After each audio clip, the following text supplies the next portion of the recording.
नमस्ते, आप सभी का स्वागत है। आज के इस कार्यक्रम में हमारे साथ जुड़ रहे हैं आज विजय सरदाना जी। विजय सरदाना जी का मैं स्वागत करता हूं जयपुर डायलॉग्स पर और आप सभी से अनुरोध करता हूं कि कृपया चैनल को सब्सक्राइब कर ले, वीडियो को लाइक कर ले और बेल आइकॉन अवश्य दबा ले। तो विजय जी, स्वागत है आपका जयपुर डायलॉग्स पर। सर प्रणाम आपको और आपके सभी दर्शकों को। अब आज की ताज़ा खबर ये चल रही है, सबसे बड़ी, कि साहब कि भारत ने ट्रंप बाबू को या यूएस को ट्रेड डील में आंखें दिखा दी है कि यार कोई हम डेडलाइन वेडलाइन नहीं मानते, करना हो करो, हमें सूट करेगा तो करेंगे, नहीं करेंगे। अब ये आपको ध्यान है कि ये ट्रेड डील की बात ही नहीं है, और जो दूसरे जो चाहे वो डिफेंस डील हो, चाहे आपके टेक डील्स हो, चाहे ऑपरेशन सिंदूर रहा हो, हर एक में इस समय ट्रंप बाबू जो है वो एक कदम आगे दो कदम पीछे, या कभी दो कदम आगे एक कदम पीछे, ये काम करते चल रहे हैं। जैसा कि एक बार हेनरी किसिंजर ने कहा था कि it is dangerous to be an enemy of America, but it is absolutely fatal to be a friend of America. तो आपको लग रहा है कि ये ट्रंप बाबू जो है वो पूरी तरह से इसको चरितार्थ करते दिख रहे हैं आप? सर ये गंभीर मुद्दा है और पहले दिन से आप भी इसको कवर कर रहे हैं, हम भी इसको कवर कर रहे हैं। और एक पर्सनालिटी होती है ट्रंप साहब के बारे में, पहले हमें समझना पड़ेगा कि एज ए पर्सन वो क्या है। सर वो है बिजनेसमैन, और बिजनेस में भी रियल एस्टेट में। और रियल एस्टेट जो बिजनेसमैन होता है ना, उसकी एक आदत होती है रेंट सीकिंग की, कि किराया मिलता रहे। बस एक बार मैंने बिल्डिंग बना दी, उससे मुझे जिंदगी भर किराया मिलता रहे। तो सवाल इस बात का है कि ट्रंप साहब ने जब सत्ता संभाली अमेरिका की, तो उनको ये लगा कि भाई मेरे पास आखिरी मौका है और मैं दुनिया के जो सबसे बड़े आज तक इतिहास में नेता हुए हैं, मैं उनकी लीग में आना चाहता हूँ। ये एक पर्सनैलिटी इशू है उनके साथ। आपने नाम सुना होगा सर, एक पहाड़ी है अमेरिका में जिसका नाम है माउंट रशमोर। वहां पे आज तक अमेरिका के जो सबसे बड़े लीडर हुए हैं उनकी फोटो है, मतलब कि कार्विंग की गई है पूरे पहाड़ में। वो स्कल्पचर बनाया है जिसमें पहाड़ को जो काट के, स्कल 5 लोगों का। काट के, हाँ, 5 लोगों का है, 4 लोगों का। 4 लोगों का। उसमें वॉशिंगटन, जॉर्ज वॉशिंगटन का है, जेफरसन का है, रूजवेल्ट का है और लिंकन का है। हाँ, आपको पता है 5वां कि बनना है। प्रेसिडेंट ट्रंप ने कहा है कि ट्रंप ने ऑलरेडी पार्लियामेंट में और कांग्रेस में ये रेजोल्यूशन करवाया है कि साहब 5वां ट्रंप का बनना चाहिए। इस पे पूरा वहां पे साइंटिफिक असेसमेंट हुआ और पता लगा कि पहाड़ी में जगह नहीं है 5वें की, और अगर करेंगे तो पहाड़ी में क्रैक आ जाएंगे, क्योंकि लोग, मतलब कि ज्योमेट्री उस हिसाब से है, पहाड़ी की जो पत्थरों का स्ट्रक्चर है उस हिसाब से है कि अगर हम उस पहाड़ी में और खुदाई करेंगे, क्योंकि एक एक जो मूर्ति है वो करीब, जो स्कल्पचर है वो करीब 50 मीटर ऊंचा है एक, तो बहुत बड़े बड़े स्ट्रक्चर्स। तो कहने का मतलब ये है कि साहब अब ये पॉसिबल नहीं है। तो ट्रंप साहब, मैं इसलिए इस बात को बैकग्राउंड में रख रहा हूं कि आपको ये पता होना चाहिए कि ट्रंप साहब किस मानसिकता से अमेरिका को गवर्न करना चाह रहे हैं। वो चाह रहे हैं कि अमेरिका सिर्फ आने वाली सदियां ये याद रखें कि ट्रंप से बड़ा और प्रभावशाली नेता अमेरिका के इतिहास में ही नहीं हुआ। ये है उनकी मानसिकता, और ये है उनको अपने आप को अमेरिका की लीगेसी में स्टैब्लिश करने की चाह। तो ये जितने डिसीजन हो रहे हैं, अब इस बैकग्राउंड को अब आप एक्शन में देखिए। जितने डिसीजन उन्होंने लिए हैं, जिसको आप ये कह सकते हैं कि लीग से हटके, कानूनों से हटके, परंपराओं से हटकर, डेकोरम से हटकर उन्होंने जो डिसीजन लिए हैं वो उन्होंने इसलिए लिए हैं कि that should create a shock wave. मतलब हर डिसीजन दुनिया नोटिस करे, और क्योंकि मैं दुनिया का सबसे पावरफुल व्यक्ति हूं तो मेरे हिसाब से चले। ये है उनकी मानसिकता। अब समस्या क्या हो गई, ट्रंप साहब को शायद ये बात कहीं गले नहीं उतर रही कि यार ये सब देश जो मेरे पे डिपेंडेंट हैं अब मुझे ही आंखें दिखा रहे हैं। और दूसरी जो सबसे बड़ी प्रॉब्लम ट्रंप साहब के साथ ये हो गई कि जितने भी उनके मंत्रिमंडल में और उनके आसपास के जो लोग हैं वो वही हैं जो राजाओं के जमाने में होता था ना, sir you are the greatest person.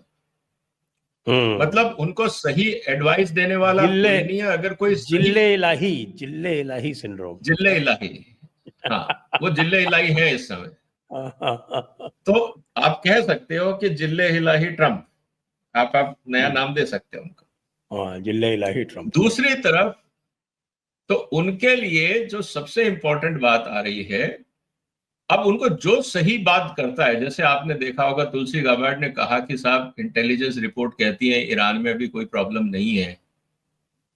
जिस व्यक्ति के पास दुनिया का सबसे बड़ा इंटेलिजेंस नेटवर्क है, हजारों लोग इंटेलिजेंस कंपाइल करके डेली बेसिस पे वहां पहुंचाते हैं, उसके सारी टेक्नोलॉजी असेसमेंट्स हैं, और वो अगर ये कंक्लूड करते हैं कि अभी कोई बहुत बड़ा इश्यू नहीं है, वी शुड गो स्लो, उसको ट्रंप साहब, जो शायद कभी किताब नहीं पढ़ते होंगे पूरे दिन में, मेरे को नहीं लगता वो कोई रिपोर्ट भी पढ़ते होंगे सुबह से शाम तक, वो ये कह दें कि ये सब बकवास है, क्योंकि मैंने कह दिया वहां प्रॉब्लम है तो है, आपकी इंटेलिजेंस भाड़ में जाए, मुझे कोई लेना देना नहीं। जब एक राष्ट्रपति इस तरह से अपने इंस्टीट्यूशंस को ही डिमीन करेगा, अपनी संसद के कानूनों को डिमीन करेगा, अपने देश की जिसको कहते हैं कि भावनाओं को डिमीन करेगा, आप उससे क्या उम्मीद कर सकते हैं? तो जिले इलाही का तो फरमान है कि भाई मैं जो कह रहा हूं वो करे। अब ना चाइना सुन रहा है, ना भारत सुन रहा है, ना रशिया सुन रहा है, ना ईरान सुन रहा है, तो बचे हुए कौन देश है? अब जो बचेंगे वो तो यूरोपियंस हैं, बीच बीच में वो भी आंख दिखा देते हैं। ना कनाडा सुन रहा है, ना मैक्सिको सुन रहा है। आइलैंड कंट्रीज में वो जाके जरूर अपनी बात मनवा सकते हैं। गल्फ वाले भी चुपचाप इसलिए बैठे हैं कि बेकार में काय को पंगा लेना है, अपने को कोई ना लेना देना है इससे, ना कुछ है, अपने को तो पेट्रोल बेचना है, पैसे कमाने हैं, अमेरिका से क्या लेना देना है, और जो चीज हमें चाहिए होगी उसके हम पैसे देके खरीद लेंगे, तो ट्रंप का एहसान किस लिए चाहिए? तो ये स्थिति आज ट्रंप साहब की धीरे धीरे बनती जा रही है कि उनमें एक फ्रस्ट्रेशन ग्रो करता जा रहा है। अब ये देखिए कि उन्होंने 9 जुलाई जो है वो बड़ा फैन फेयर से डिक्लेयर कर दिया कि ये डेडलाइन है और हम अब सबको चिट्ठी लिखेंगे, हम ये करेंगे वो करेंगे। इतनी सारी धमकियां देने के बाद अभी तक केवल 2 कंट्रीज के साथ इनका ट्रेड एग्रीमेंट हो पाया है, जिनमें से एक वियतनाम है और एक यूके है। न यूरोपियन यूनियन से हो पाया, न इंडिया से हो पाया, न चाइना से हो पाया। यानी जो 3 ब्राइटेस्ट ज्वेल हैं उनसे तो हो नहीं पाया। तो अब ये क्या करेंगे? हाथ पैर मारेंगे, कुछ करेंगे, धमकियां देंगे? वो धमकियां ही देंगे सर। देखिए क्या है कि 9 तारीख आने पर अब ये अपनी तरफ से कोशिश ये करेंगे कि भाई आप मान लो, नहीं तो मैं आप पे 200%, 400% सैंक्शन ये वो सब करूंगा। ट्रंप साहब एक बात भूल रहे हैं और बहुत गलत फहमी में आ जाएंगे अगले 2 साल में। अभी इनका मिड टर्म इलेक्शन है 2026 में, 1 साल करीब रह गया है। अब उससे पहले इनकी हालत इतनी खराब होने की है।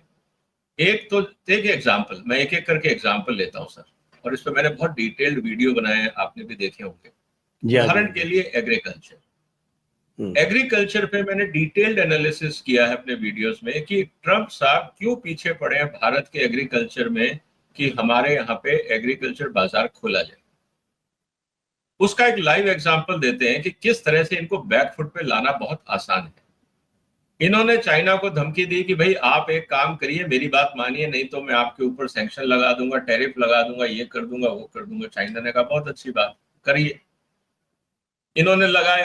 रिवर्ट में चाइना ने एग्रीकल्चर प्रोडक्ट्स पे टैरिफ लगा दी कि हम आपसे माल ही नहीं खरीदेंगे, क्योंकि जो हम खरीद रहे हैं वो दुनिया में हम कहीं और से ले लेंगे, आपके दबाव में हम नहीं आएंगे।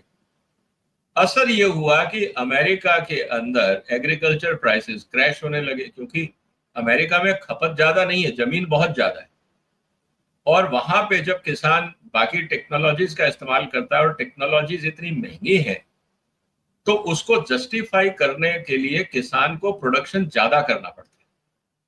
क्योंकि अगर मान लीजिए मैंने 100 एकड़ में खेती करनी है और उसके लिए मैं एक हैवी ट्रैक्टर लेके आता हूँ, क्योंकि वहां पॉपुलेशन तो है नहीं जो खेती में काम करे, तो उसकी कॉस्ट नहीं निकलती। अब कॉस्ट निकालने के लिए जहां मेरे को 100 एकड़ में काम चल जाता था, अब मैं 1000 एकड़ में खेती करूंगा ताकि मेरा खर्चा निकल जाए। अब वो 1000 एकड़ जब आपने खेती कर दी, बाजार आपके पास 150-200 एकड़ का है, आपने प्रोडक्शन कर दिया 1000 का, तो 800 किलो कहां बेचोगे? 800 एकड़ का माल कहां बेचोगे? इसीलिए अमेरिका की एग्रीकल्चर सप्लाई को अंतरराष्ट्रीय बाजार चाहिए। ये अमेरिका जानता है, ये चाइना जानता है, ये सब जानते हैं।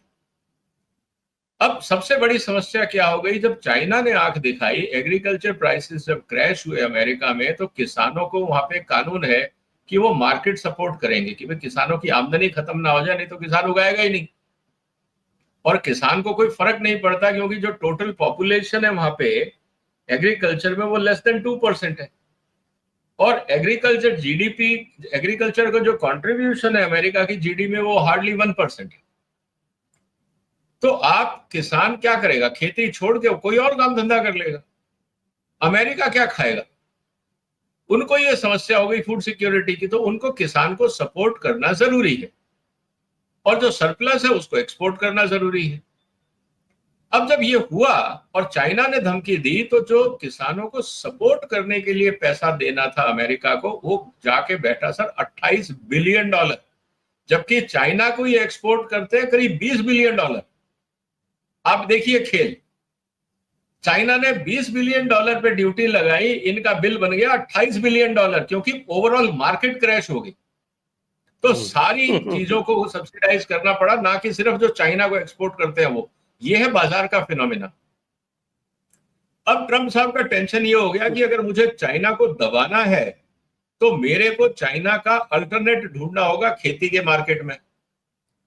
अब सर दुनिया में चाइना और हिंदुस्तान के अलावा कोई ऐसा देश नहीं है जो चाइना को कंजम्पशन मार्केट का अल्टरनेट दे सके अब चाइना के मुकाबले, क्योंकि वहां 140 करोड़ आबादी, हमारे यहां भी उतनी आबादी। तो अगर चाइना नहीं लेगा तो इंडिया में डंप करेंगे। इसीलिए ट्रंप साहब भारत के एग्रीकल्चर के पीछे पड़े हुए, ये उनकी राजनीतिक मजबूरी है, ये हमें समझना होगा।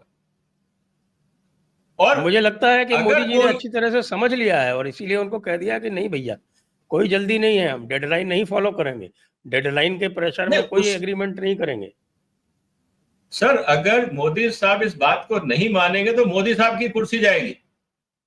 हाँ, ये भी असर बहुत सीरियस, दोनों की कुर्सी एग्रीकल्चर पे डिपेंडेंट है, ट्रंप की भी और मोदी की भी। ट्रंप की मजबूरी ये है कि उनका जो स्विंग वोट है, जहां से उनको वोट मिलता है, जो इंपॉर्टेंट स्टेट है, वहां एग्रीकल्चर डोमिनेंट फोर्स है। दूसरी बात उनके लिए इंपॉर्टेंट ये हो जाती है कि अगर एग्रीकल्चर का मार्केट उनको नहीं मिलेगा, तो एग्रीकल्चर के प्राइस अमेरिका में और क्रैश होंगे। जब प्राइस और क्रैश होंगे तो सब्सिडी बिल और बढ़ेगा, और साथ ही साथ उनके इंटरनल प्रॉब्लम्स बढ़ते जाएंगे। तो उनकी वोट बैंक की भी मजबूरी है और फाइनेंशियल लिमिटेशंस भी है। यही हालत मोदी साहब की भी है, वो एग्रीकल्चर वोट बैंक भी और फाइनेंशियल है। अब कौन कॉम्प्रोमाइज करेगा? दोनों फंसे हुए हैं, और चाइना जानता है इस बात को। तो चाइना ने agriculture as a lever America का पकड़ा हुआ है। अब अगर मान लीजिए कि भारत सरकार मान लेती है, तो क्या होगा? इस पे मैंने एक और डिटेल्ड वीडियो मेरे चैनल पे बनाया हुआ है, with all details and calculations. आप अगर हिसाब लगाएं सर, अंतरराष्ट्रीय बाजार में जो रेट है, वो हमारा जो एमएसपी चल रहा है उससे 60% कम है, मतलब वो 60% है वो। इसका मतलब 40% 60% का गैप रहता है अगर पिछले 5-10 साल का आप एवरेज देखें तो। अब अगर कस्टम ड्यूटी आप कम करते हैं तो 40% भी अगर है, मान लीजिए ट्रंप के कहने पे आपने कस्टम ड्यूटी कर दी 10% अमेरिका के मुकाबले, जैसे अमेरिका ने एग्रीकल्चर पे या बेस ड्यूटी उन्होंने 10% कर दी है, मान लीजिए हमने 20% भी कर दी फॉर अनलिमिटेड क्वांटिटी, हमारे यहाँ पे फ्लडिंग हो जाएगा। ऑलरेडी हमारी क्राइसिस बढ़ती जा रही है। एक तरफ हमारे पास तेल नहीं है, हम लगातार तेल का आयात कर रहे हैं ताकि इन्फ्लेशन नहीं हो। इस चक्कर में हमारा जो ऑयल सीड प्रोडक्शन सिस्टम है वो डिस्टेबलाइज हुआ है।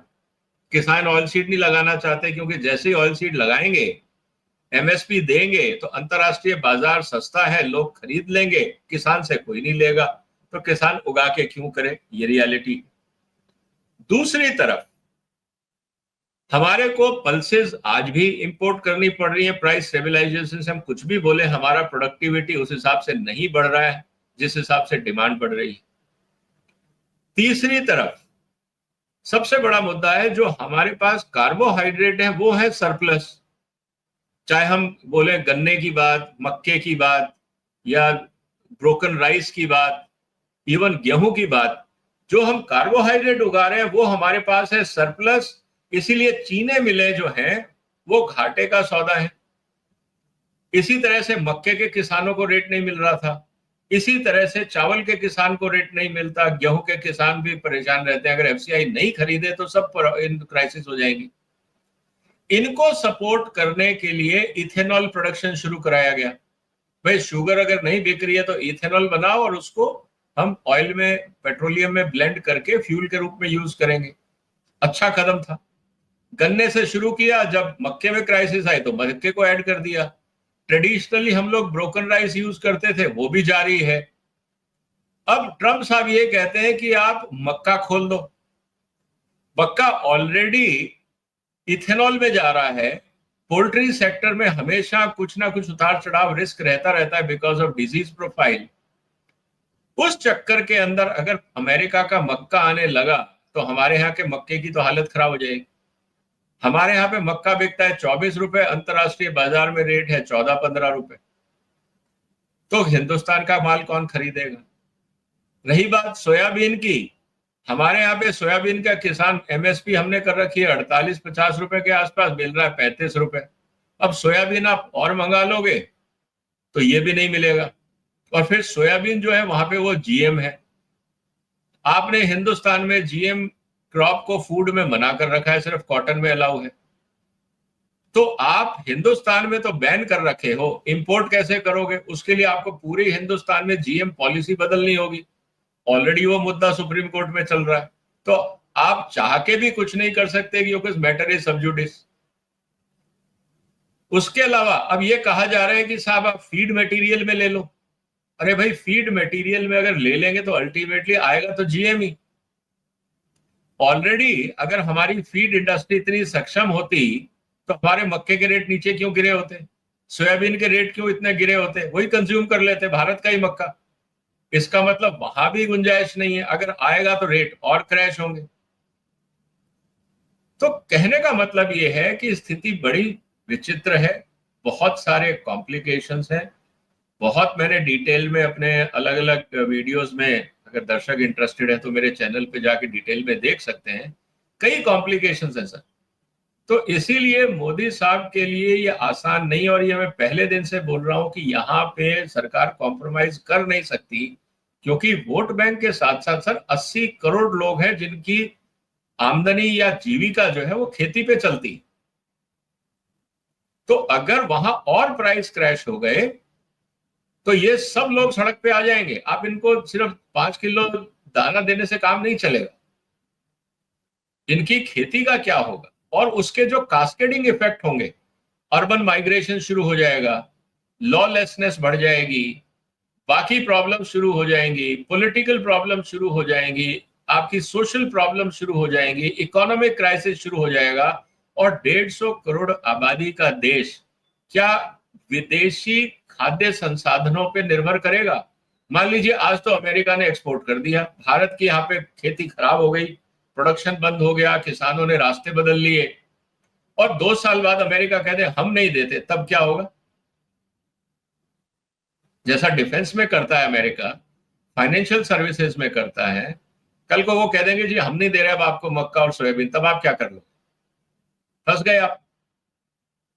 तो ये स्थिति विचित्र है। फूड सिक्योरिटी के मामले में नेशनल सिक्योरिटी के जितने मुद्दे हैं, चाहे वो डिफेंस हो, चाहे फाइनेंशियल सर्विसेज हो, चाहे वो एग्रीकल्चर हो, और जो स्ट्रेटेजिक टेक्नोलॉजीज हैं, भारत को आत्मनिर्भर बने रहना पड़ेगा और बढ़ना पड़ेगा, चाहे ट्रंप साहब चिल्ले इलाही कुछ भी बोले। ये डिफेंस में भी यही करते हैं। ये जो इनकी पॉलिसी जो डिफेंस में है, आपके साथ कितने एग्रीमेंट कर लिए, फिर उसको ऑनर नहीं करते।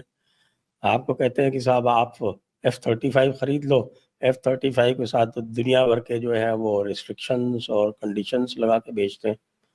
भारत कहता है भाई हम अपना बनाएंगे, हम नहीं लेंगे आपका। तब फिर वो उनके जो हावर्ड लटनिक साहब हैं वो स्टेटमेंट देते हैं ओपनली कि साहब क्या आपका जो मंत्री है वो ऐसा भेजिए जो हमारी बातें मानने को तैयार हो, और आप लोग जो है वो रशिया से इतना वेपन भी क्यों खरीदते हैं, रशिया से इतना ऑयल क्यों खरीदते हैं, और हमारी चीज़ें क्यों नहीं खरीदते हैं। तो ये तो बिल्कुल जैसे जो है आपके वो बाजार में जो बैठ के जो दो दुकानदार आपस में झगड़ा करते हैं ना, उस टाइप की बात हो रही है। सर एक बात तो बहुत क्लियर है पूरी दुनिया को और खासकर भारत के अंदर, और आप भी जानते होंगे इस बात को, जो भी रिस्पॉन्सिबल पोजीशन पे हिंदुस्तान में लोग बैठे हैं, चाहे वो पॉलिटिकल पोजीशंस हैं या ब्यूरोक्रेटिक हैं या डिफेंस हैं, सबको ये पता है America is not a reliable partner. आप अमेरिका पे भरोसा नहीं कर सकते। ये मुंह में राम बगल में छुरी वाला देश है। इसीलिए अमेरिका से आप दुश्मनी ना करें, हमें कोई जरूरत नहीं है उससे बेकार के पंगा लेने की। लेकिन आप अमेरिका से, जिसे कहते हैं ना, आर्म्स लेंथ डिस्टेंस बना के प्लानिंग करिए। ये मान के चलिए कि ये कभी भी आपको धोखा दे सकता है, कभी भी। 1 मिनट नहीं लगाएंगे ये पलटा मारने में। अभी ईरान को बोल रहे थे ये आतंकवादी देश है, ये है वो है, हम और रिस्ट्रिक्शन लगाएंगे, और अगले दिन सुबह बोल देते हैं नहीं ईरान चाइना को तेल एक्सपोर्ट कर सकता है। तो ये 1 मिनट लगाते हैं अपनी बात से पलटने में, चाहे वो अफगानिस्तान का मुद्दा हो, चाहे अब यूक्रेन का मुद्दा हो, चाहे वो चाइना पे टैरिफ हो, चाहे भारत के साथ बात हो, चाहे हमारा पाकिस्तान के साथ जो भी झगड़ा हुआ था, जिसमें एक दिन पहले तक बोल रहे थे भारत पाकिस्तान का मुद्दा हमें कोई लेना देना नहीं है, और दूसरे दिन पहुंच गए मध्यस्थता कराने रातों रात। जब इनके अपने इंटरेस्ट पे चोट पड़ी तो ये कहने नहीं सीज फायर। तो इन लोगों पे आप भरोसा जब कर नहीं सकते। इनके अपने एसेट्स उड़ने लगे, जब इनके अपने रेडार उड़ने लगे, जब इनका नूर खान बेस उड़ गया, तब इनको लगा कि अरे अरे अरे भाई ये क्या हुआ, हमारा क्लाइंट जो है मारा जा रहा है। मैं क्लाइंट की बात नहीं कर रहा हूं। मेरा असेसमेंट ये है कि अमेरिका की बहुत सारी वेपनरी पाकिस्तान में मिलिट्री बेसिस और एयरपोर्ट बेसिस पे पड़ी हुई है। सर ये अफगानिस्तान में रहे 10-12 साल 20 साल, घूमते रहे वहां पे, 20 साल का रहे, बहुत सारी क्रिटिकल टेक्नोलॉजीज ये लेके आए थे सर्वेलेंस के लिए वगैरह वगैरह। करीब $100 बिलियन इन्होंने हथियार उतारे होंगे वहां पे, सारे उठा के तो ले नहीं गए। रातों रात जब ये अमेरिका $76 बिलियन के हथियार पीछे छोड़ के गए हैं वो। हाँ तो सर ये जो कह रहे हैं वो $76 बिलियन के हथियार कहाँ रख के गए हैं? क्या इन्होंने तालिबान के हवाले कर दिए? ऐसा नहीं है। ये $76 बिलियन पाकिस्तान के अलग अलग गोडाउन्स में पड़े होंगे, कैंटोनमेंट्स में पड़े होंगे, अंडर अमेरिकन सुपरविजन। क्योंकि उठा के ले जाने का कोई सेंस नहीं है, क्योंकि जो हथियार आ गया वो रिप्लेसमेंट के लिए नहीं आता, वो तो कंज्यूम या डिस्ट्रॉय होने के लिए आता है। कभी आपने सर कहीं देखा कि भाई हम विदेश में गए, टैंक भेजे और वापस उठा के ले आए टैंक अपने? मैंने तो आज तक नहीं देखा। या आपने जीपें या गाड़ियां भेजी, तोपें भेजी और वहां से आप उठा के ले आए वापस कि अब चलो लड़ाई खत्म होगी, अब लपेटो और वापस चलते हैं? कभी ऐसा हुआ है? मैंने तो नहीं देखा सर। तो कहने का मतलब ये है सर कि क्रिटिकल टेक्नोलॉजीज जो थी ये इन्होंने वहां से हटाई, क्योंकि इनको पता है कि अफगानिस्तान के अंदर रशिया और चाइना की घुसपैठ करना, ईरान का एंटर होना, बाकी जो इनके सो कॉल्ड एडवर्सरीज हैं, अफगानिस्तान की सरकार को पैसे दे के वहां से वो अमेरिकन टैंक खरीद लेना, हवाई जहाज खरीद लेना, तोपें खरीद लेना कोई मुश्किल है? अगर आज एक कार्गो प्लेन रशिया या चाइना अफगानिस्तान भेजता और कहते हैं ये पकड़ो तुम $10 मिलियन, वो अमेरिका के जो डब्बे हैं ना वो जरा इसमें लोड करवा दो, और उसको उठा के वो ले जाए अपने कंट्री और वहां उनकी चीरफाड़ करके डिसेक्शन करके देखें, रिवर्स इंजीनियरिंग करके कि इन्होंने क्या हथियार बनाए हैं, क्या ये मुश्किल है? तालिबान को पैसा चाहिए, रिकॉग्निशन चाहिए, हथियार उनके हाथ में होते तो सब मिल जाते। इसीलिए इन्होंने पाकिस्तान में वो सारे हथियार शिफ्ट किए और अपने वहां बेस बनाए और अमेरिकन कंट्रोल के अंदर। अब जब भारत के ऑपरेशन सिंदूर से जब मिसाइलें पड़ने लगी और इनको लगा रहे यार इनके गोडाउन टूट रहे हैं, कहने को बाहर तो लिखा हुआ था पाकिस्तान, अंदर माल किसका है? माल तो अमेरिकन है। आई एम श्योर इंडिया को पता तो था जब वो टूटने लगा तब ये भागे, अरे यार ये क्या हो गया, क्योंकि इनको ये गलतफहमी थी कि इंडिया कभी भी बॉर्डर क्रॉस नहीं करेगा। जो भी झगड़े होंगे ये बॉर्डर के आसपास या जो ऑक्यूपाइड कश्मीर है उस एरिया में, बॉर्डर के आसपास 5-10 किलोमीटर में एक दूसरे के ऊपर बंदूकें चला लेंगे, तोपें चला लेंगे। इन्होंने जिंदगी में नहीं सोचा था कि इतना डीप स्ट्राइक करेगा इंडिया फॉर टेररिस्ट कैंप्स। यहां पे इनकी कैलकुलेशन गलत हो गई और उस पे बड़ी ब्लंडर हो गई पाकिस्तान का रिटेलिएशन। और जब भारत की तरफ से जब रिटेलिएशन गया सारे मिलिट्री कैंटोनमेंट्स में और एयरफील्ड्स में, तब नींद उड़ी इनकी, करे ये तो सिचुएशन आउट ऑफ कंट्रोल हो गई, इसीलिए तुरंत सीज फायर कराना पड़ा। तो यहां पे स्थिति ये है सर, खुशी तुरंत सरेंडर कराना पड़ा, क्योंकि भारत ने कहा सीज फायर क्या होता है, उनको बोलो। वो हाँ मैं वही कह रहा हूं। उन्होंने कहा कि साहब कल तो आपके डिप्टी सीओएस ने बता भी दिया ना। डिप्टी सीओएस ने क्या कहा? डिप्टी सीओएस ने कहा कि साहब कि उनको जब पाकिस्तान की डीजीएमओ ने हमारे डीजीएमओ को फोन किया तो उन्होंने कहा, हाथ जोड़ के कहा कि देखो देखो देखो भाई, वो हमें पता चला कि आप हमारे एक कामरा वाले पे, जो हमारा जो एरोनॉटिकल कॉम्प्लेक्स है उस पे हमला करने वाले हो, प्लीज मत करो, मान जाओ हमारी बात। तो वो ऑपरेशन जो है वो बीच में सस्पेंड किया क्योंकि सीज फायर टॉक्स चालू थे, नहीं तो इनका पूरा एरोनॉटिकल कॉम्प्लेक्स अगला निशाना था। मैं तो कह रहा हूं सर, ये 2 दिन लड़ाई और चलती ना, पाकिस्तान में कुछ नहीं बचता। तो ये 2 दिन और लड़ाई चलाने का है, ये अभी मौका देंगे। अभी तो इंडस वाटर्स ट्रीटी का इम्पैक्ट नहीं आया पूरा। वो तो अभी मॉनसून के बाद एक बार जब थोड़ा बहुत मॉनसून से जो इनको पानी मिल जाएगा, हो जाएगा, जब ये हार्वेस्टिंग में पहुंचेंगे ना अक्टूबर नवंबर के आसपास, तब इनको धीरे धीरे समझ में आएगा। तो कहने का मतलब है सर कि अभी मौका अगर देते हैं तो मूर्खों वाला काम करेंगे। अब अमेरिका को एक बात तो समझ में आ गई है कि भाई अब मोदी साहब ये नहीं कहेंगे कि यार मैं चलो बॉर्डर पे ही हम गुल्ली डंडा खेल लेते हैं, वो तो चलेगा। अब तो ये अंदर तक स्ट्राइक होगी। तो पूरा इक्वेशन पाकिस्तान का जो था वो बदल गया। तो अमेरिका टेक्निकली इससे ज्यादा तिलमिलाया हुआ है कि अभी हमारे पास पाकिस्तान एक लीवर था भारत को कंट्रोल करने के लिए, कि हम जब भी भारत को कंट्रोल करना होता था 2-4 बम फुड़वा दो पाकिस्तान से कह के अपने आतंकवादियों से, और फिर ये थोड़ा गर्मा गर्मी होगी, फिर यूएन में बात आएगी, फिर ये हमारे पास आएंगे कि देखो यार तुम अपने प्यादे को समझा लो, हमारे को वो तंग कर रहा है। हम कहते हैं अच्छा अच्छा हम बात करते हैं उससे, तुम जाओ आराम से बैठो, अभी will take care of it.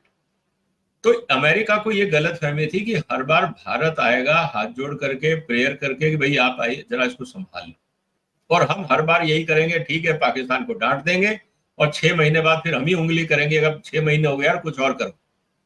तो भारत को इन्होंने इस तरह से कंट्रोल किया हुआ था। तो बगैर अमेरिकन सिक्योरिटी इंटेलिजेंस एजेंसी के कंसेंट के पाकिस्तान की औकात नहीं है कि वो टेररिज्म एक्टिविटीज जारी रखे, ये हो ही नहीं सकता।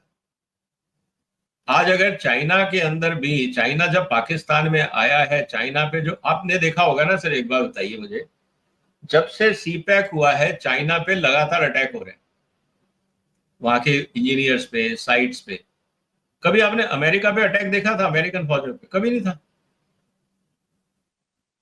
क्योंकि अल्टीमेटली फाइनेंसिंग तो वहीं से आ रही है ना सर। आपने अगर अमेरिका पे अटैक शुरू कर दिया अमेरिकन बेसिस पे, तो पाइपलाइन तो आपकी पैसे की बंद हो जाएगी। अमेरिकन पाकिस्तानी आर्मी क्या कर लेगी? कुछ नहीं कर सकती। तो ये लोग कभी अमेरिका पे अटैक नहीं करेंगे, इनके आतंकवादी अमेरिकन इंटरेस्ट पे। बीच बीच में जब भी इन्होंने किया उसको आर्मी ने दबा दिया कि तुम मरवाओगे हम सबको। लेकिन चाइना पे आप कर रहे हो, करो, क्योंकि आपने वहां बिल्डिंग बना दी, सड़कें बना दी, पोर्ट बना दी, अब उठा के थोड़ी ले जाएगा चाइना वापस। जो आ गया सो आ गया। अब ये पैसा ही मांगेंगे, हम कह देंगे नहीं है हमारे पास, क्या कर लोगे? तो चाइना यहां फंस गया है पाकिस्तान। करीब 60-70 बिलियन डॉलर जो उन्होंने लगाए हैं, इस पर मैंने एक बहुत डिटेल्ड, आज नहीं करीब मैंने 8 साल पहले जब ये सीपैक शुरू हुआ था तब मैंने लिखा था एक आर्टिकल, मेरे ब्लॉग पे आज भी होगा, और मैंने पाकिस्तान के एक मंत्री को वो भेजा था, मेरे मित्र थे वो, मेरे को दुबई में मिले थे, तो मैं उनको भेजा, उन्होंने, मैंने कहा आप सीपैक में अब दब जाओगे इस सीपैक के बोझ के नीचे, तो उन्होंने कहा अपने विचार लिख के भेजो, तो मैंने उनको भेजा था। क्योंकि उस समय तक पाकिस्तान की जो मीडिया थी वो ये लिखती थी कि CPEC is a very good thing for Pakistan, और मेरा असेसमेंट ये था कि सीपैक के बोझ के तले पाकिस्तान दब के मर जाएगा, क्योंकि चाइना लोन दे रहा है, ग्रांट नहीं दे रहा है। और आज वही हो रहा है, 4.5%, 5%। मैं वही कह रहा हूं ना सर, कि अगर आप, और सर 4.5-5% भी अगर मान लीजिए आज आपका 70 बिलियन है, तो इंटरनेशनल 3 बिलियन डॉलर तो आपको ब्याज देना है। एक मिनट में, जो इंटरनेशनल एड जो वर्ल्ड बैंक देता है वो 0.1% से लेके और 1% के बीच में देता है, और जो आपके जो इकोनॉमिकली वीकर हैं पाकिस्तान जैसे, वो तो मैक्सिमम 0.3% उनको जो इंटरनेशनल एड मिलती है, जो आपका IRDB जो देता है जो, और वहां से वो कमर्शियल लोन उठा रहे हैं 4.5% पे। सर मैं वही कह रहा हूं, आप इसको रिवर्स इकोनॉमिक्स देखिए। अगर 70 बिलियन डॉलर चाइना ने इन्वेस्ट किया है पाकिस्तान में, ये डिस्क्लोज ही नहीं कर रहे हैं कि कितना किया है, अमेरिका भी कहता है बताओ, हालांकि उनको पता होगा, लेकिन पब्लिकली वो डिस्क्लोज नहीं करते। लेकिन जो एसेट्स और इन्वेस्टमेंट्स है जो एस्टिमेटेड है वो करीब 60-70 बिलियन डॉलर है, 80 भी हो सकता है, 70 भी अगर हम मान लेते हैं और 4% का भी है, तो हम ये कह रहे हैं सर 7 चौक 28, करीब 3 बिलियन डॉलर तो हर साल ब्याज बनता है अमेरिका के लोन पे, ब्याज, मूल अलग है। और 3 बिलियन डॉलर अगर आपको कमाना है, अगर मैं ये कहूं कि 3 बिलियन अगर डॉलर आपको कमाना है, अगर ये 10% भी नेट प्रॉफिट है, तो आपका टर्नओवर होना चाहिए 30 बिलियन डॉलर। क्या सीपैक आने से पाकिस्तान की इकोनॉमी 30 बिलियन डॉलर बढ़ी है? और अगर नहीं बढ़ी है तो ये बर्बाद है। तो और 30 बिलियन डॉलर इकोनॉमी बढ़ने का मतलब है इन्वेस्टमेंट आना। ये सिर्फ एग्रीकल्चर से 30 बिलियन डॉलर आप कर ही नहीं सकते। टोटल पाकिस्तान का जो आप एक्सपोर्ट देख लीजिए वो हार्डली 8-10 बिलियन डॉलर है। तो कहने का मतलब ये है सर कि ये फंस गए हैं। इसीलिए अब चाइना ने तो कह दिया हम पहले ही पैसा दे चुके, तुम रिटर्न भी नहीं कर रहे हो। अब ये इनकी मजबूरी ये हो गई है कि जो लायबिलिटीज इन पे हर साल बढ़ती जा रही हैं, पैसा इनके पास है नहीं, इसीलिए अमेरिका की गोदी में जाके ये दोबारा बैठ गए कि भैया दाना पानी तो खिला दो, नहीं तो मेरे यहाँ पे प्रॉब्लम हो जाएगी। और आर्मी के लिए मजबूरी ये है कि जनता कुछ भी करे, जनता को रेमिटेंस आ जाएगा, परिवार के लोग दुबई, अफगानिस्तान या मिडिल ईस्ट में, सऊदी में जाके नौकरी वोकरी करते रहेंगे, वहां से पैसा भेजते रहेंगे। लेकिन फौज को तो चाहिए, नहीं तो फौजी रिवोल्ट कर देंगे। उसके लिए इनको ग्रांट चाहिए, और इसीलिए इनकी अंडरस्टैंडिंग है अमेरिका से कि हमने आपके जितने एसेट संभाल के रखे हुए हैं, प्लस आप चाहते हो हम चाइना के ज्यादा करीब नहीं जाएं, तो कम से कम हमारे को दाल रोटी टाइम पे देते रहो। और यही अंडरस्टैंडिंग है। लेकिन भारत क्योंकि स्ट्रेटेजिकली चाइना के लिए और अमेरिका के लिए दोनों के हिसाब से, एक तरफ तो ये बोलते हैं हम स्ट्रेटेजिक पार्टनर हैं, दूसरी तरफ भीतरघात भी चलता रहता है। तो भारत को कैसे कंट्रोल किया जाए कि ये बहुत बड़ी ताकत ना बन जाए, ये अमेरिका का भी इंटरेस्ट है और चाइना का भी इंटरेस्ट है। इसीलिए दोनों मिलकर मोदी साहब को तंग कर रहे हैं। अभी अभी जो डायलॉग हुआ क्वाड का, फॉरेन मिनिस्टर्स का जो डायलॉग हुआ, उसमें जो है ये कहते हैं कि साहब हमने एक डिफेंस फ्रेमवर्क बनाया है इंडिया और यूएस के बीच में, 10 ईयर लॉन्ग डिफेंस फ्रेमवर्क। अब क्वाड में तो इनका एक ही उद्देश्य है भारत को सम्मिलित करने का, और वो ये है कि भारत को किसी तरह से चाइना से लड़ा दे। भारत तो झांसे में आ नहीं रहा। ये बड़ी प्रॉब्लम है इनके लिए। नहीं, अब वो इनकी डिफेंस फ्रेमवर्क मजबूरी में ये जो भी है। चीजें इन्होंने लिखी हैं वो एक तरफा है, दो तरफा नहीं है। भारत आजकल जो है वो एक तरफा मानने के लिए तैयार नहीं। वो हर चीज में कहता है ज्वाइंट प्रोडक्शन करो, और उनसे सवाल पूछता सर है कि इनकी भैया ये 414 जो है, GE 414, इसके ज्वाइंट प्रोडक्शन का आपने 2 साल पहले एग्री किया था, क्या हुआ? ये 404, इसकी जो आपने सप्लाई जो टाइमलाइन एग्री की थी, उसका क्या हुआ? आपके अपाचे इतना लेट क्यों आ रहे हैं? आप कह रहे हैं कि साहब स्ट्राइकर कॉम्बैट व्हीकल और जेवलिन वो हमारे असेसमेंट में, हमारे ट्रायल्स में फेल हो चुके हैं, उनको क्यों लें हम? तो वो उनके लिए इंडिया बड़ी भारी प्रॉब्लम है, सवाल पूछता है इंडिया, ये प्रॉब्लम है। सर एक शेर है ना, आपने सुना होगा, आदमी अच्छा है, आदमी काम का है, बस एक ही ऐब है, मुंह में जबान रखता है और सीधा होकर चलता है। ये तो तो बहुत बड़ी उनको बात है। चाहिए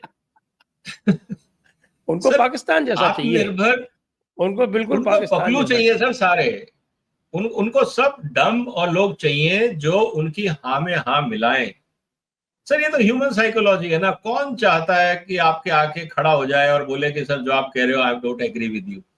उससे तो बॉस का ईगो हर्ट हो ही जाता है ना सर। आप कहीं देख लो, हम तो अंतरराष्ट्रीय लेवल की बात कर रहे हैं, आप हिंदुस्तान की कंपनियों में देख लो, ऑफिसेज में देख लो, सरकार में देख लो, मंत्रालयों में देख लो, संसद में देख लो, कौन चाहता है कि आपको कोई सवाल करे? कोई नहीं चाहता सर। इसीलिए लोग कंपनियां छोड़ के क्यों जाते हैं? आपने एक और कहावत सुनी होगी कि people join the companies but leave the bosses. आप कंपनी ज्वाइन करते हो, लेकिन आप क्यों कंपनी छोड़ते हो ज्वाइन करने के बाद? जो आपने बड़ी मेहनत से इंटरव्यू दे के, एस्पिरेशन था, इंतजार करके आप क्वालिफाई करके गए उस कंपनी के अंदर या उस ऑर्गेनाइजेशन में, आप ज्वाइन तो किए, लेकिन साल 2 साल 3 साल बाद आपने क्यों छोड़ दी? आपने कंपनी नहीं छोड़ी, आपने अपने बॉस को छोड़ा है, क्योंकि वही नालायक होगा, वही होस्टाइल होगा, वही इलॉजिकल होगा। ये कोई नहीं समझना चाहता। जो छोड़ के जाता है फिर हम उसी को बोलते हैं कि यार वही कामचोर था, सही नहीं था, काम नहीं आता था। हम जस्टिफाई करते हैं कि हम अपनी नाकामियों को फिर छुपाते हैं, क्योंकि अब तो वो छोड़ गया, अब हम उसकी कुछ भी कहानी बनाए उसके पीछे। लेकिन हम कभी ये नहीं देखते कि एक पर्टिकुलर ऑर्गेनाइजेशन और डिपार्टमेंट से लोग क्यों छोड़ के जा रहे हैं। उसके बॉस में तो प्रॉब्लम नहीं है। ये ही हमें समझना होगा ऑर्गेनाइजेशन बिहेवियर के हिसाब से। तो यहां पे हमें यह भी समझने की बात है सर कि अमेरिका को सिर्फ वो लोग चाहिए जो हाथ जोड़ के खड़े रहे ट्रंप के आगे। हाँ, और जितने लोग अमेरिका से आपको याद दोस्ती कर दिलाता रहे हैं हूँ, वो सब मजबूर देश हैं। देखिए गोस्वामी तुलसीदास जी ने कहा था, ये जो इनका जो एटीट्यूड है ना, वो कि साहब समर्थ को नहीं दोष गुसाई, रवि पावक सुरसर की नहीं। रवि मतलब सूर्य, पावक मतलब अग्नि, और सुरसरी मतलब गंगा जी। साहब अब अमेरिका जो है वो सूर्य और अग्नि और गंगा जी की तरह है, उसको दोष थोड़ी दिया जा सकता है, वो जो कहेगा वो सही है। और ये बात भारत मानने के लिए बॉस इज तैयार नहीं है। Always right. बहुत से सर ये तो ऑलवेज पुरानी है ना, बॉस इज ऑलवेज राइट। चाहे वो मूर्खों वाली बातें करे, yes sir you are great. Company डूब रही है, डूबने दो साला। जब मालिक कोई टेंशन नहीं है, बॉस कोई टेंशन नहीं है, मैं क्यों टेंशन लूं? आज हिंदुस्तान की कंपनियां क्यों नहीं आगे बढ़ पा रही? Because of the same reason. अगर मैनेजर्स सही इनपुट देते हैं, अगर top management, board of directors, promoters अगर वो नहीं सुनते हैं, तो मैनेजर क्या करता है? वो कहता है यार जो सही है मैंने बता दिया, अब मालिक को, लाला जी को नहीं समझ में आ रही तो डूबो यार, मैं क्या कर सकता हूं, मैं छोड़ के कहीं और चला जाऊंगा, मेरे को क्या फर्क पड़ता है। एक लिमिट के आगे तो मैं क्यों अब पंगा लूं? मैं भी ठीक है, मैंने बात बता दी, नहीं समझ में आती भाड़ में जाओ। He look for a new job, छोड़ के निकल जाता है कि तुम डूबते रहो, मुझे क्या करना। तो ये तो अंतरराष्ट्रीय लेवल पे भी है, और ट्रंप साहब को भी ये बात समझ में आएगी कि भाई इस तरह से दुनिया नहीं चलती है। सिर्फ अमेरिकन इंटरेस्ट के लिए पूरे दुनिया के देश काम नहीं कर रहे हैं ना। भारत की अपनी मजबूरियां हैं, चाइना की अपनी मजबूरियां हैं, रशिया की अपनी हैं, ईरान की अपनी, उनको भी तो समझो, तभी तो बीच का रास्ता निकलेगा। और नहीं तुम कहोगे नहीं मेरी ही सुनो और मैं किसी की नहीं सुनूंगा, ये थोड़ी डिप्लोमेसी होती। डिप्लोमेसी तो ये होती है कि भाई तुमने अपनी बात रखी, मैंने अपनी रखी, आपकी मजबूरी मैं समझता हूं, मेरी मजबूरी आप समझते हो, अब मिलके बीच का रास्ता निकालते हैं, तभी तो समझौते होते हैं। लेकिन आप कहोगे नहीं मैंने तो कह दिया 40% tariff, 100% tariff, come and lick my ass, जो प्रेसिडेंट ट्रम्प बोलते हैं अपनी भाषा में, तो वो तो ऐसे नहीं चलता सर दुनिया में, वो गलत फहमी में। बहुत जल्दी उनको समझ में आ जाएगा ये उनकी पर्सनल कंपनी नहीं है, ट्रम्प एडमिनिस्ट्रेशन या ट्रम्प ऑर्गेनाइजेशन में ये चलता होगा, दुनिया में नहीं चलता है। अब इनका एग्जाम्पल ले लें, जो एलन मस्क से इनका झगड़ा हुआ है। अब एलन मस्क तो वही बात कह रहा है जो वो शुरू से कहता रहा। स्टैंस तो ट्रम्प ने चेंज किया है ना। अब इनका जो बिग ब्यूटीफुल बिल है वो कितना बिग है, कितना ब्यूटीफुल है। अब एलन मस्क जो कह रहा है उसकी बात सुनने को तैयार नहीं, कह रहा है कि तुम्हारे हम सिटीजनशिप ले लेंगे, I will deport you back to South Africa. मुझे लगता है हिटलर में और ट्रम्प में ज्यादा फर्क नहीं है। आफ्टर ऑल एंसेस्ट्री सेम है, ये भी जर्मन एंसेस्ट्री का है बंदा। सर बात तो वही आ गई ना कि जिसे कहते हैं ना कि खिसियानी बिल्ली खंबा नोचे। अब ट्रम्प साहब को समझ में नहीं आ रहा। एक बात बता दूं सर, अगर किसी दिन अगर स्टार लिंक बंद कर दिया ना एलन मस्क ने, अमेरिका की हालत खराब हो जाएगी। आज जितना यूक्रेन में लड़ाई चल रहा है, रिमोट एरिया में फौजों को, वॉरशिप्स में हाई बैंडविड्थ की इंटरनेट कनेक्टिविटी, जितने आपके सैटेलाइट्स हैं, ड्रोन हैं, इन सब के ऊपर जो सिग्नल कनेक्टिविटी है वो सब स्टारलिंक की है। जिस दिन स्टारलिंक का स्विच ऑफ कर दिया ना, ये जितने हवा में ड्रोन उड़ रहे हैं ना, आधे तुरंत गिर जाएंगे नीचे। उनको समझ में नहीं आएगा किधर जाना है, सिग्नल आने बंद हो जाएंगे। अगर आज स्टारलिंक का यूक्रेन में कनेक्शन ऑफ कर दिया ना, दूसरे दिन यूक्रेन को समझ में नहीं आएगा कि किस डायरेक्शन से मिसाइल आ रही है और किस डायरेक्शन में फेंकनी है। ये खतरनाक काम है। और ट्रंप साहब के लिए तो मुश्किलें बढ़ने वाली हैं। ट्रंप, मैं कह रहा हूं अमेरिका के लिए। अगर आप और डिटेल में देखें चाइना का मामला, चाइना ने तो ऑफिशियली कर दिया है, ईरान ने ऑफिशियली कर लिया है कि हमें जीपीएस सिस्टम से बाहर निकलना है, क्योंकि जितनी मिसाइल्स हैं वो सब जीपीएस कंट्रोल्ड है और जीपीएस अमेरिकन मिलिट्री के कंट्रोल में है। भारत तो निकला है, भारत सरकार नाविक पे आना पड़ा क्योंकि कारगिल वॉर के समय हमारे साथ चोट हो चुकी थी। तो इसीलिए ये कुछ बिगाड़ नहीं पा रहे। ब्रह्मोस कहां जाके गिरेगा? अगर ये अमेरिकन मिलिट्री की सिस्टम हम जीपीएस यूज कर रहे होते तो ये पहले ही भारत सरकार को कहते और जीपीएस कनेक्शन ऑफ कर देते कि हम जाने ही नहीं देंगे उस डायरेक्शन में। तो ये तो बहुत इंपॉर्टेंट चीज है।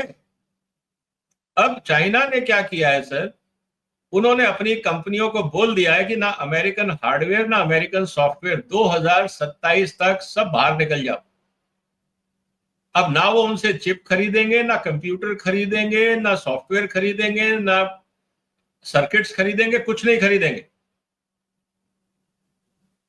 एक ये सबसे बड़ा मुद्दा हो रहा है। दूसरा, जितना अमेरिका की कंट्रोल में अभी तक क्या था, फाइनेंशियल सर्विसेज थे, वर्ल्ड बैंक था, आपका इंटरनेशनल पेमेंट गेटवेज थे, वीसा के गेटवेज थे, मास्टर कार्ड के थे, स्विफ्ट कोड था, ये दुनिया भर की चीजें थी। चाइना ने पैरेलल अपना पेमेंट गेटवे सिस्टम बना लिया है जो उनके हिसाब से आज 160 देशों में वैलिड है। कहते हमें तुम्हारा स्विफ्ट चाहिए ही नहीं, उससे एडवांस बनाया है इन्होंने। अब क्या होगा, इन्होंने पहले रशिया पे बैन लगाया कि हम तुम्हें स्विफ्ट एक्सेस नहीं देंगे, कोई बात नहीं। अब रशिया जहां पे भी माल खरीदेगा या बेचेगा उसका पेमेंट वो चाइनीज गेटवे से ले लेगा। आपका स्विफ्ट चाहिए किसको? और हकीकत यही है। मैं जब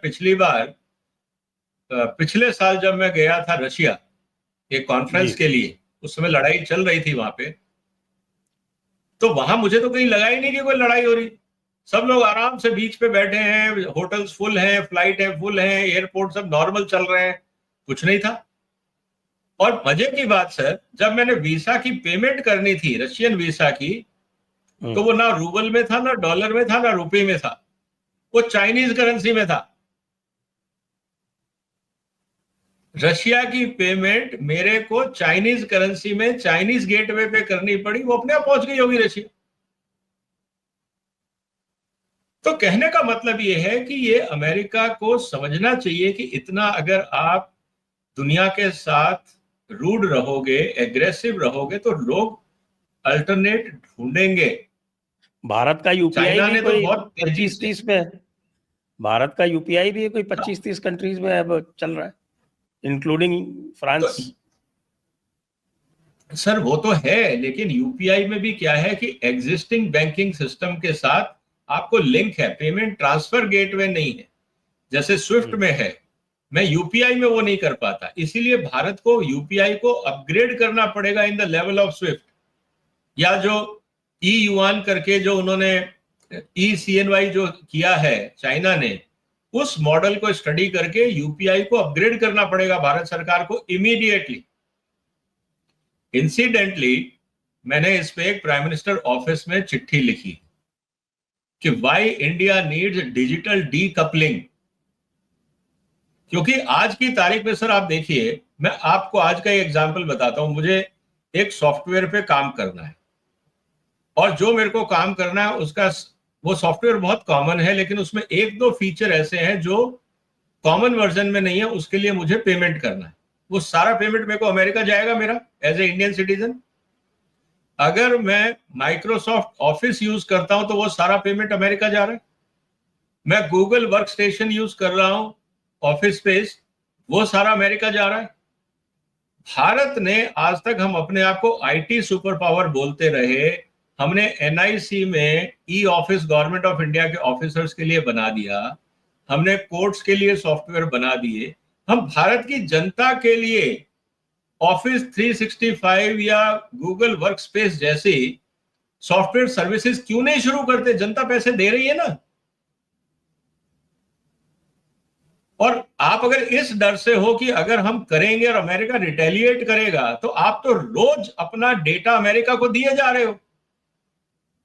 मेरे सारे डेटा अगर कहीं किसी क्लाउड में सेव हो रहे हैं तो वो सब अमेरिका के कब्जे में है ना टेक्निकली। कल को अगर अमेरिका ने कनेक्शन काट दिया तो मेरा तो सारा डेटा वहीं का वहीं रह जाएगा, मैं तो वापस बैक टू जीरो हो जाऊंगा। हम ये क्यों नहीं सोच रहे? तो भारत सरकार को स्ट्रेटेजिकली इस एजेंडा को एग्रेसिवली लेना पड़ेगा। मैं कहता हूं चलो सर्कार ना ले, कम से कम टीसीएस को बोलो, रिलायंस को बोलो, अडानी को बोलो, इन्फोसिस को बोलो, विप्रो को बोलो, यार तुम एक कंसोर्टियम बना के सर्विस शुरू करो ना। हम आपको डेवलपमेंट फंड देते हैं, स्टेट गवर्नमेंट्स को बोलेंगे यार तुम अपने अपने हिसाब से सब्सक्राइब कर लो, तो कम से कम बीजेपी की स्टेट गवर्नमेंट तो 10 में से 5 कर लेंगी, तो खर्चा निकल जाएगा उन सबका, बाकी सर्विस इंडिया में फ्री हो जाएंगी। चाइना कर रहा है ना, हमें किस बात की शर्म आ रही है? और इसीलिए आज चाइना इसलिए स्ट्रांग है क्योंकि वहां से कोई डेटा बाहर नहीं जा रहा है। और ट्रंप साहब के साथ ट्रेड डील इसलिए नहीं हो रही क्योंकि ट्रंप इंसिस्ट कर रहा है कि डेटा अमेरिका में रहेगा, इंडिया में आप डेटाबेसेस नहीं बनाओगे। ये भी एक मुद्दा है कॉन्फ्लिक्ट का।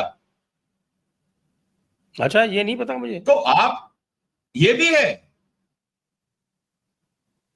4-5 मुद्दे हैं। इस पे भी कौन से मुद्दे हैं? जिस इस पे भी मेरा एक वीडियो है सर। 5 मुद्दे हैं। एग्रीकल्चर, जिसमें खासकर सोयाबीन और मक्का, dairy products, chicken products, digital database, इसके अलावा फार्मास्यूटिकल में प्राइस कंट्रोल, कि आप ये दवाइयों पे और जो स्टंट वगैरह है इस पे आप प्राइस कंट्रोल क्यों करते हो? अगर कोई कंपनी आपके कंज्यूमर को लूट रही है तो उसको लूटने दो, आप बीच में क्यों आते हो? अगर उसको नहीं चाहिए, अगर अफोर्ड नहीं कर सकता तो ना लगाए। ये सोच है उनकी कि अगर आदमी हार्ट पेशेंट है, गरीब है, वो 2 लाख रुपए स्टंट के नहीं दे सकता। कोविड में यही किया था ना उन्होंने, तो मिलियंस ऑफ अमेरिकन डाइड। यहाँ हमारे प्रधानमंत्री जी परेशान थे कि एक भी भारतीय ना मर पाए कहीं, मर जाए कहीं। तो ये कल्चरल वैल्यू है। कल जो मैंने एक वीडियो डाला है सर, उसके अंदर जो कल इन्होंने बिग ब्यूटीफुल विल, आज सुबह का मेरा वीडियो है, आज भी जनता देख सकती है, मैंने उसी पे कहा है कि क्या ये America so called democracy is a welfare state और कमर्शियल स्टेट। तुमने अपनी ही आबादी का, अपने ही देश के लोगों का मेडिकेयर बिल काट दिया, $180 बिलियन, बिग ब्यूटीफुल इस बिल होप में। हाँ, मेडिकल बिल काट दिया, एजुकेशन बिल काट दिया, सब काट दिए, ये कह के कि हम जो पॉलिसी ला रहे हैं इससे करीब $11,800 हर साल अमेरिकन सिटीजन की इनकम बढ़ जाएगी। अरे बढ़ जाएगी तब बढ़ेगी ना, आज तो उसको दवाई चाहिए। ओके धन्ना, काटो इनको। तो इसके अंदर उन्होंने हेल्थ कट कर दिया, न्यूट्रिशन पे जो खर्चा होता था वो कट कर दिया, $930 बिलियन कट किया इन्होंने sir. In case of medical bill $930 billion वो कट किया है। $186 बिलियन लोन प्रोग्राम में कट किया है। स्टूडेंट लोन के लिए $307 बिलियन कट किया है। एनर्जी इंसेंटिव जो थे क्लीन एनर्जी के, वो सब बंद कर दिए हैं। ये है अमेरिका की नई पॉलिसी। और कॉर्पोरेट टैक्सेस कम कर दिए, कॉर्पोरेट टैक्सेस कम कर दिए हैं। बॉर्डर सिक्योरिटी पे $170 बिलियन बढ़ा दिए हैं। इमिग्रेशन को कंट्रोल करने के लिए बढ़ा दिए हैं। डिफेंस पे $150 बिलियन बढ़ा दिए हैं। पेंटागन की फंडिंग बढ़ा दी है $150 बिलियन, ये किया है। बाकी जितना आपका electrical vehicle, wind, solar, hydrogen tax, ये सब खत्म। और जैसे हमारे यहाँ जनधन अकाउंट है, उस बेस पे इन्होंने एक वहां पे ट्रंप अकाउंट चालू किया। तो जिन कंपनियों का टैक्स गेन होगा या जो भी इंसेंटिव होगा वो ट्रंप अकाउंट में डाल देंगे वो। तो वो वहां का जनधन अकाउंट है।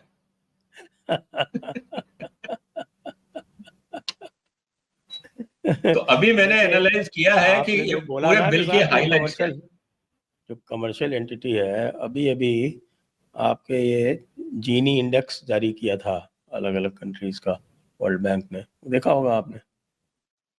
तो जीनी इंडेक्स में India is the 4th most equal society, number 4 पे है भारत।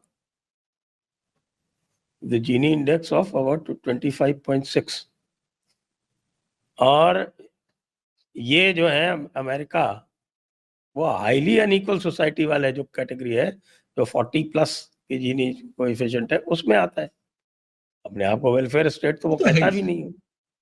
और भी आप देख ले तो इवन चाइना इज मॉडरेटली, ये मॉडरेटली इक्वल हुआ, वो भी अनइक्वल में आता है, वो 35.6।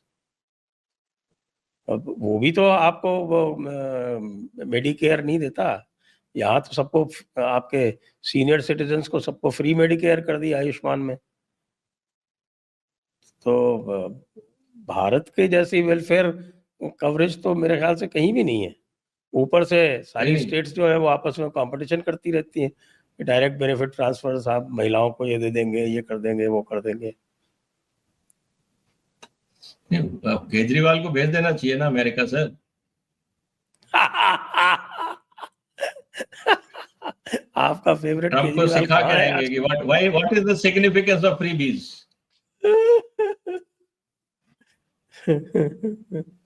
और सबसे इंपॉर्टेंट बात यह है कि सर $5 ट्रिलियन का इन्होंने डेट सीलिंग कर दिया है, पहले जो कम था। और आज अमेरिका के ऊपर जो टोटल डेट है वो $36.22 ट्रिलियन है आज भी।